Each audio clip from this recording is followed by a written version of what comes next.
I remember the day I saw her with him. I wasn't even supposed to be there. I had left my lunch at home and decided to swing by the apartment on my break. It was a 10-minute detour. Just 10 minutes that shattered everything. There she was, my girlfriend, my fiancée, sitting at an upscale cafe I couldn't afford, laughing with a man in a suit that probably cost more than my monthly rent. She touched his arm like she used to touch mine, smiled the same smile. But it wasn't for me. I didn't confront her.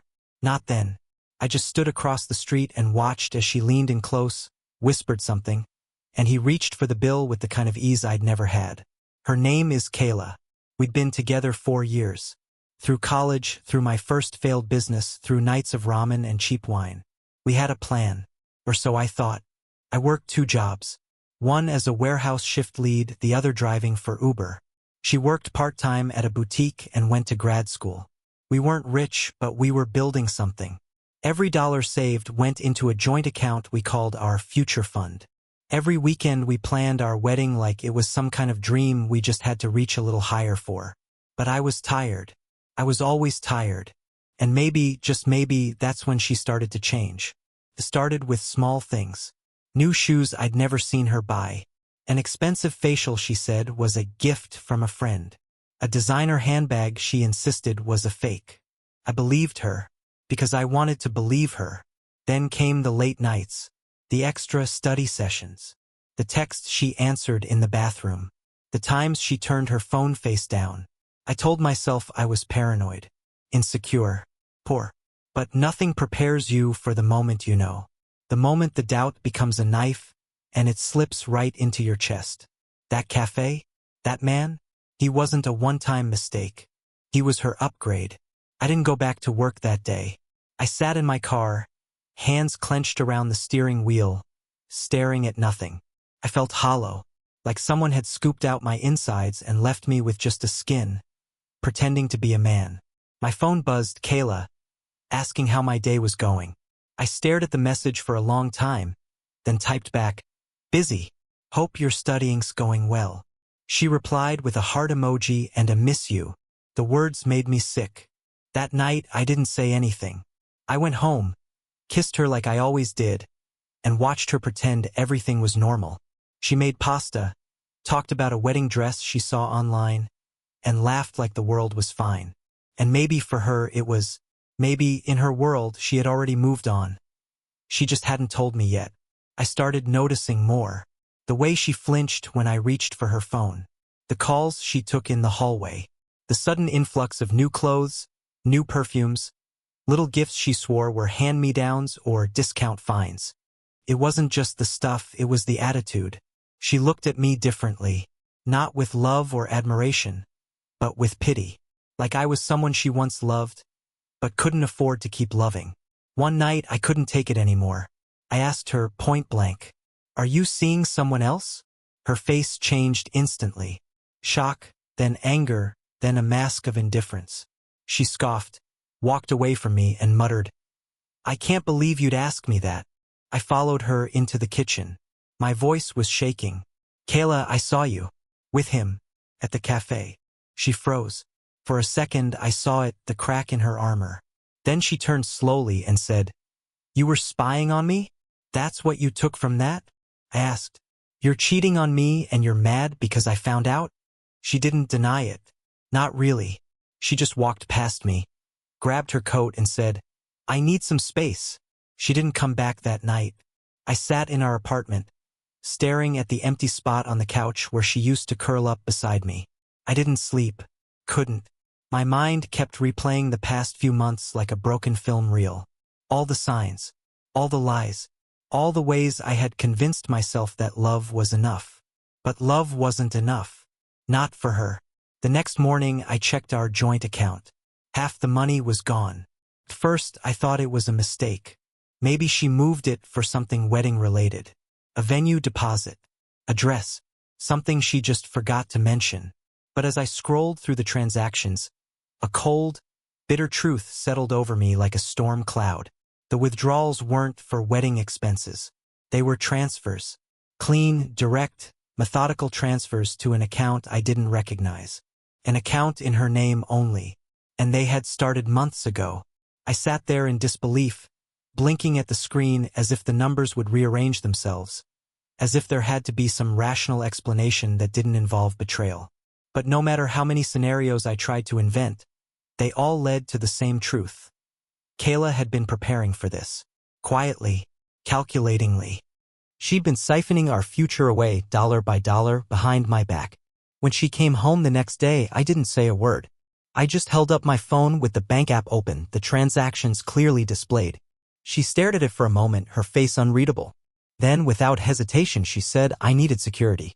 You can't even keep the lights on half the time." Her words hit me like a punch to the gut. I stood there, stunned, as she dropped her bag on the counter and started removing her jewelry like she had just come back from a long day at the office. No guilt, no apology, just cold practicality. "I believed in us," I said quietly, my voice barely more than a whisper. "I gave you everything I had." She looked at me then, and for a fleeting moment I thought I saw something, regret, maybe, or shame. But it vanished as quickly as it came. She folded her arms and said, "And it wasn't enough. I'm tired of struggling. Tired of waiting. Tired of pretending that love pays the bills." I couldn't breathe. I had imagined heartbreak before, but this was different. This was betrayal with a price tag. She hadn't fallen for someone else, she'd chosen someone else. Chosen wealth over love. Stability over struggle. A man who could offer her instant gratification over one who was still trying to build a foundation from scratch. "You were my partner," I said, my voice cracking. "You were supposed to build this life with me." "I don't want to build anymore," she snapped. "I want to live." That was it. That was her justification. She didn't cry. She didn't beg. She didn't even try to soften the blow. She just walked into her bedroom, grabbed a suitcase, and started packing. As if she had rehearsed it. As if this was always the plan. And I stood there, watching the woman I thought I'd marry calmly fold her clothes into a bag, humming under her breath like it was just another Tuesday. That night, she left. And I was alone. With an empty apartment, a gutted savings account, and a heart that felt like it had been carved out and replaced with ice. But that wasn't the end. Not even close. It was just the beginning of the unraveling. The silence after she left was deafening. It was the kind of quiet that presses in on you, makes the air feel heavier, thicker. I wandered through the apartment like a ghost, touching things she used to touch, sitting in the chair where she'd paint her nails, staring at the empty side of the closet where her clothes used to hang. Her scent still lingered in the fabric of the sofa, in the pillowcases, in the spaces she once filled. It haunted me more than her absence. I tried to go back to normal. Tried to show up for work, tried to make it through a shift without my hands shaking or my chest tightening every time I passed a cafe or saw someone in a black luxury sedan, the kind he drove. But there was no normal anymore. Not after what she'd done. My world had been split down the middle, and the person I had trusted most had pushed the knife in herself. A few weeks went by. I didn't hear from her. Not a text. Not a call. Nothing. She disappeared like a shadow at sunrise, quiet, clean, final. I blocked her on social media, not because I wanted to forget her, but because I couldn't stand the idea of seeing her smiling in pictures funded by someone else's money. But curiosity is cruel. It gnaws at you. And late one night, against my better judgment, I searched her name again. There she was. On a beach? In Malibu. Wearing a bikini I know for a fact cost more than my rent, sipping champagne beside him, the man from the cafe. His arm was around her waist. Her smile was effortless, relaxed, like she had never spent a single night worrying about bills or budgeting or sacrifices. The caption read, "Finally living the life I deserve." That was the final nail. The clarity that shattered whatever fragments of hope I had left, that maybe, just maybe, this was all a mistake. It wasn't. It was a choice. Her choice. I stopped sleeping. My appetite vanished. I lost weight, lost focus, lost myself. Friends checked in, but I kept my distance. I was ashamed, not just of what had happened, but of how much it had broken me. I had always prided myself on being resilient, a fighter, someone who could handle anything life threw at him. But betrayal? That was a different beast. It seeps into your bones. Makes you question everything, your worth, your instincts, your past. And then one evening something snapped. I was driving aimlessly, just trying to escape the four walls of my loneliness, when I saw them again, by chance this time. They were coming out of a high-end restaurant downtown. He opened the door for her and she laughed, tossed her hair back, kissed him softly. She looked happy, carefree, like none of it had ever mattered. And I realized something then. She hadn't just moved on from me, she had rewritten our history in her mind. I was no longer the man who stayed up late studying flashcards with her, who rubbed her back when she had migraines, who skipped meals so she could eat better during her finals. No. I was just the struggle. The phase she had to survive before she could thrive. She had erased me. And that hurt more than the cheating. But it also lit a fire inside me. Because if she could forget everything we had, then maybe, just maybe, I could too. It didn't happen overnight. Healing never does. But something changed in me after that moment, watching her walk into that sleek black car, draped in wealth like it was her second skin. I stopped mourning the relationship and started mourning the illusion. Because that's what it had been, wasn't it?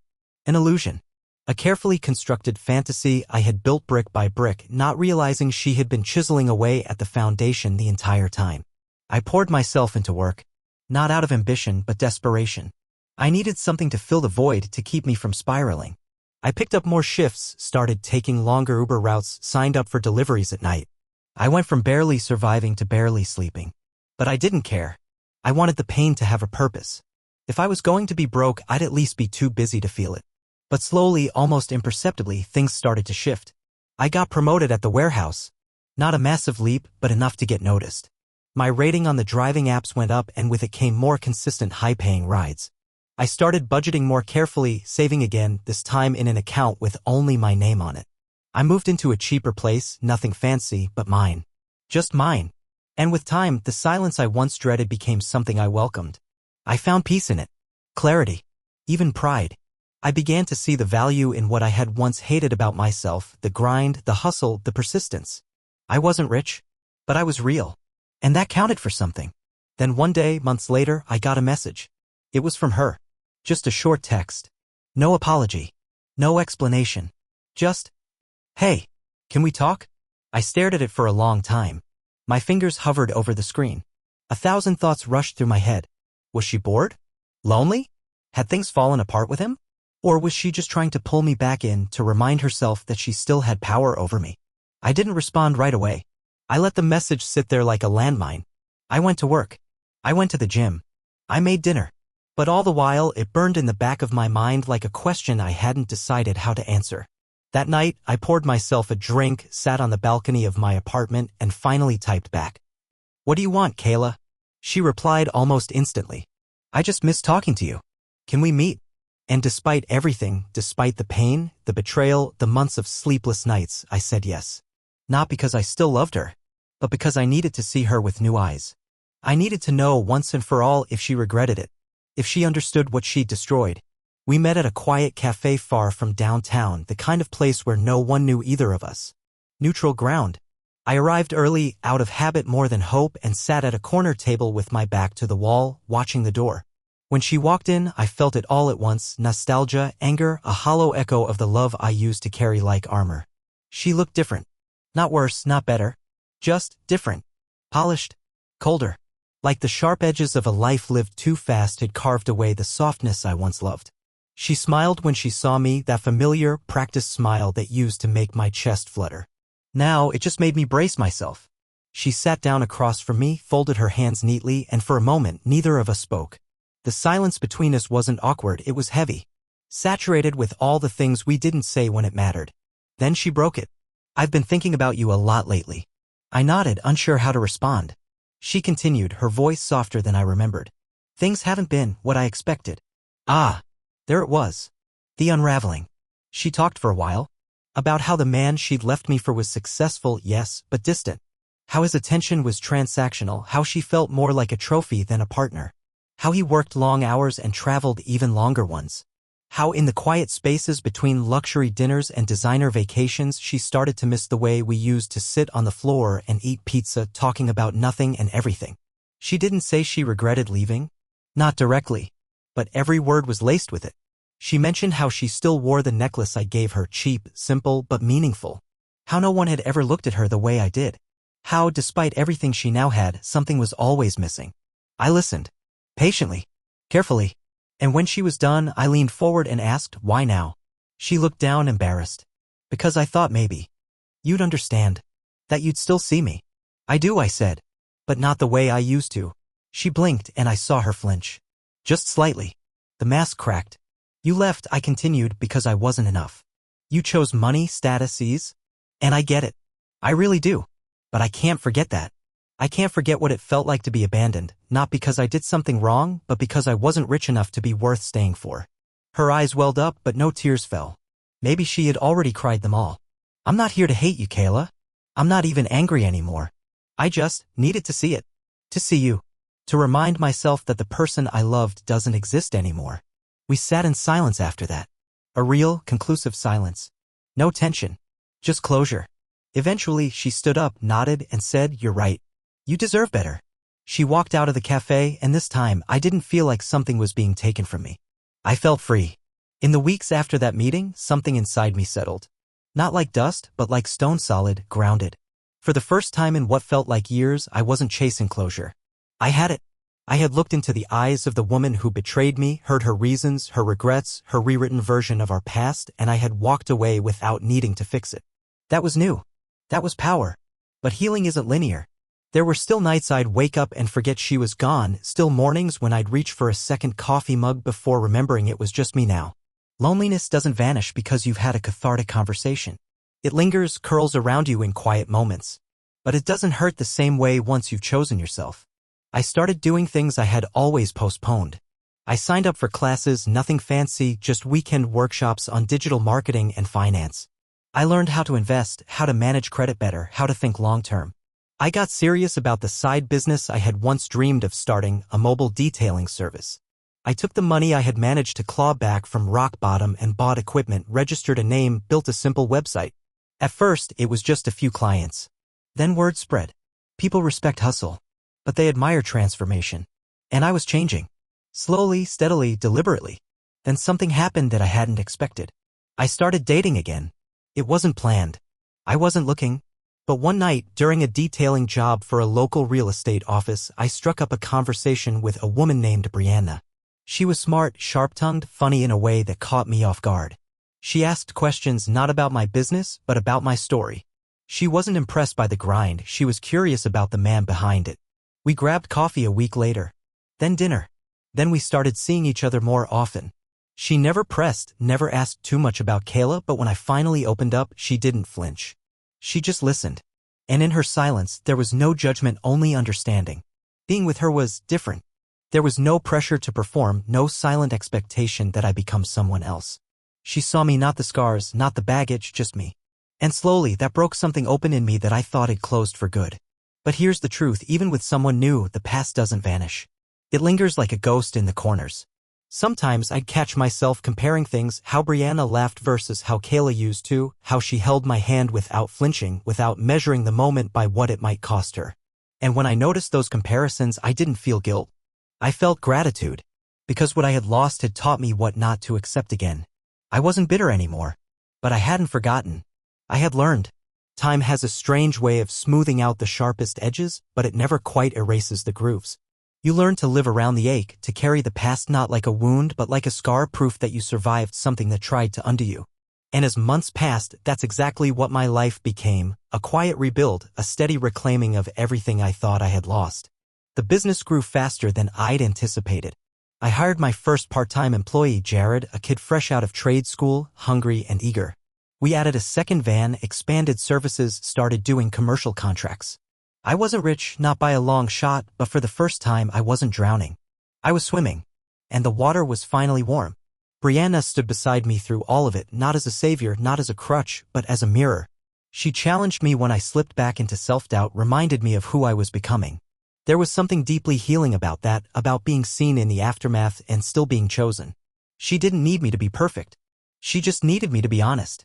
But even in the glow of new beginnings, the past has a habit of knocking on your door when you least expect it. It was a random Tuesday. I was going through invoices at the office when I got a message request on Instagram from an account I didn't recognize. I opened it without thinking. It was Kayla. Again. I saw the article. Congrats on the business. You always had it in you. The article she was talking about was a small local feature in the city newsletter, something I hadn't even known they were writing until it was published. A few photos, a short interview. Harmless. But somehow it had found its way to her screen. I didn't respond immediately. I stared at the message for a while, rereading it, trying to decipher the intent behind those neatly typed words. Was it pride? Regret? Was she just trying to stay connected to a version of me she thought she still knew? Or was she realizing too late that the man she left behind had become everything she once claimed to want? I showed Brianna the message that night. She didn't get upset, didn't question my loyalty. She just looked at me and said, "What are you thinking?" And that was the beauty of her. She didn't make it about her. She made it about me, about where I was in the process of letting go. I thought about it for a long time. I didn't owe Kayla a response. But I also wasn't the man who needed to make her feel ignored to feel strong. So I typed back, "Thanks. I hope you're doing well." That was it.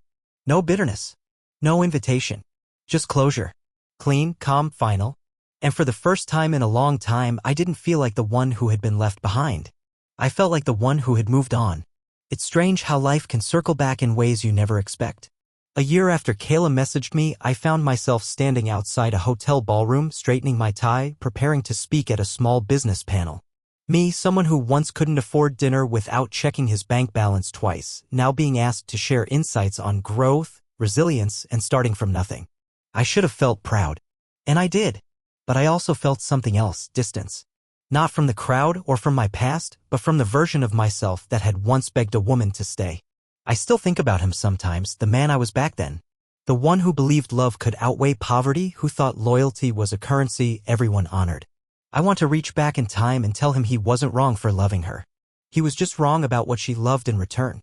After the panel, as people mingled and chatted over drinks, I caught a glimpse of someone standing near the back wall. For a second, my heart stopped. Kayla. She hadn't changed much, at least not in the way people do when life humbles them. She was still impeccably dressed, still carried herself like the room owed her something. Our eyes met, just briefly. She gave me a small, almost apologetic smile. I nodded. That was all. No words. No approach. Just an acknowledgement of two very different paths diverging. Later that night, as Brianna and I walked back to our car, I told her what had happened. She didn't flinch. Just slid her hand into mine and said, "You handled it exactly how you should have." That meant more to me than any validation I could have imagined. Because it reminded me that I wasn't just reacting anymore, I was choosing. Choosing peace. Choosing growth. Choosing who I wanted to be, not who I had been made into by pain. People ask me sometimes if I've forgiven Kayla. And the truth is, I have. Not because she deserves it, but because I do. Holding on to betrayal is like drinking poison and expecting the other person to feel it. I let it go, not to erase the past, but to honor what it taught me. I learned that love without respect is hollow. That loyalty without reciprocity is just martyrdom. And that being chosen only matters when the person choosing you isn't using you as a stepping stone. Kayla taught me what I don't want. And in doing so, she cleared space in my life for what I do. Brianna and I are building something now, not just a relationship, but a life. One based on truth, on earned trust, on the kind of commitment that doesn't fade when the bank account runs dry. She believes in me not for what I might become, but for who I am already. And that, more than any revenge or rebound or redemption, is the real victory. Looking back now, the irony isn't lost on me. I used to think betrayal would be the end of me, that when Kayla left, she took the best parts of me with her. But standing here, in this version of my life, I realize the truth is the opposite. She didn't take the best parts. She revealed them. It took losing her to find myself. It took being thrown away like I didn't matter to finally start treating myself like I did. She taught me in the cruelest way possible that love isn't just about how you feel about someone, it's about how you choose each other, especially when things are hard. And when she chose someone else because I wasn't enough, I learned that enough was never her measure of love. It was her measure of comfort. There's a different kind of freedom that comes when you stop proving your worth to people who never intended to see it. I used to lie awake wondering what I could have done differently. Worked more, earned more, loved harder. But none of that would have changed her. Because people don't leave when it gets hard. They leave when they were never really in it for you in the first place. The pain she caused? It became fuel. The nights I cried on the kitchen floor, the mornings I drove for hours just to keep my mind from breaking. All of it pushed me further than comfort ever could. She tried to replace struggle with luxury, and maybe she succeeded for a while. But struggle, when faced head-on, builds character. It builds grit. It builds a man who can stand on his own 2 feet and never beg again. Now, I wake up every morning next to a woman who loves me in the light and in the dark. Who doesn't flinch at hard times, who doesn't tally my bank account against my value. Brianna isn't perfect. Neither am I. But what we have is real. Built brick by brick. Not bought with gold. If Kayla ever lies awake at night, wondering what we could have been, I hope she knows. We could have been everything, if love had meant more to her than money. But it didn't, and thank God for that, because in the rubble of what she destroyed, I built a life that can't be bought, a love that won't be sold, and a self that never needed her validation to begin with. So if you're sitting in the ashes right now, wondering if you'll ever feel whole again, trust me, you will. Not all at once, not without scars, but better, stronger, wiser. And one day, like me, you'll look back not with bitterness, but with gratitude. Because sometimes the worst thing that ever happens to you is the best thing that ever happened to you.